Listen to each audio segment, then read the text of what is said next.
Қыздар, сіздердің сұрауларыңыз бойынша сүзбелі шоколадты пирогтың рецептісін көрсететін боламын. Сникерс пирогы сияқты болып шығады, бірақ сникерс пирогының ішінде осындай творожный болмайды. Сол үшін бұл пирогтың дәмі өте керемет. Тек жасап көру керек және жеп дәмін татып көру керек. Ендеше дәл осы кереметтей пирогымызды жасауға кірісейік. Ең алдымен қантымызды ыдысқа салып аламыз, жұмыртқамызды жарамыз, ерітілген сары майымызды құямыз. Сары майды қатты ерітіп жібермеңіздер. Ұнымызға 20 грамм какаоны қопсытқышымызды қосып барлығын жақсылап араластырамыз. Ұнымызды бөліп жұмсақ қамыр илеп шығатын боламыз. Осы дайын болған қамырымызды пакетімізге саламыз, тоңазытқышқа қойып қоямыз.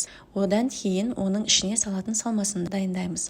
Салмасын дайындау үшін біз творогты пайдаланамыз. 500 грамм творог, 3 ас қасық қаймағымызды және 1 жұмыртқа қосамыз. Сонымен қатар 2 ас қасық жүгері крахмалын қосамыз. Ол жүгері крахмалы біздің массаны қаттырып ұстап тұруға көмегін береді. Барлығын жақсылап араластырамыз блендермен, және қыздар, мен ең соңында ғана қантты қостым. Негізі қантты барлығымен бірге қосасыздар, мен ұмытып кетіппін. Сол үшін 200 грамм қантты ұмытпай салып жіберіңіздер. Барлығын жақсылап тағы бір араластырып шығамыз. Осымен біздің салмамыз дайын. Енді дайын болып тұрған қамырына майы сіңіп дайын болып тұрған тестамызды жайып аламыз. Формамызға саламыз. Мендегі форма 26-лық форма. Соның өзінде өте биік болып шығады. Сіздер 24-лік формамен жасасаңыздар болады. Қызып тұрған пеште 180 градуста 40 минут пісіріп аламыз. Қыздар, тағы бір ескертетін жайт, әркімнің пеші әртүрлі. Сондықтан міндетті түрде 30 минут өткеннен кейін пешіңіздің қасына барып қарап тұрыңыз. Беті сарғайып піскеннен кейін аламыз. Пештен шығарып алғаннан кейін кішкене бұлқылдап тұруы мүмкін, яғни ол әлі ыстық болып тұрғандықтан солай тұрады. Сол үшін оны салқын жерге шығарып қоямыз. 1 сағаттай формасынан шешіп алмаймыз, тура сол күйінде сақтаймыз. Бетіне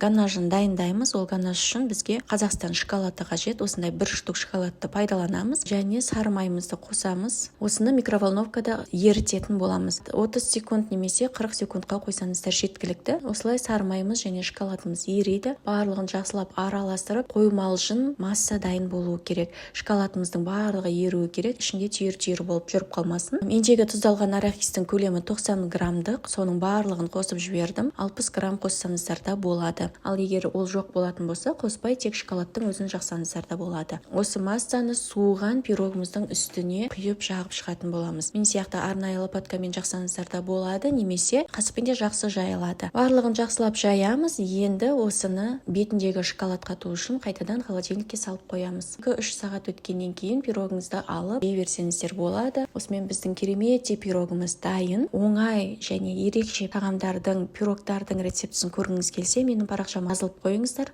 Лайк басып, комментарий жазып қойсаңыздар, өте қатты қуанышты боламын. Сіздер де жасап көріңіздер. Ас болсын.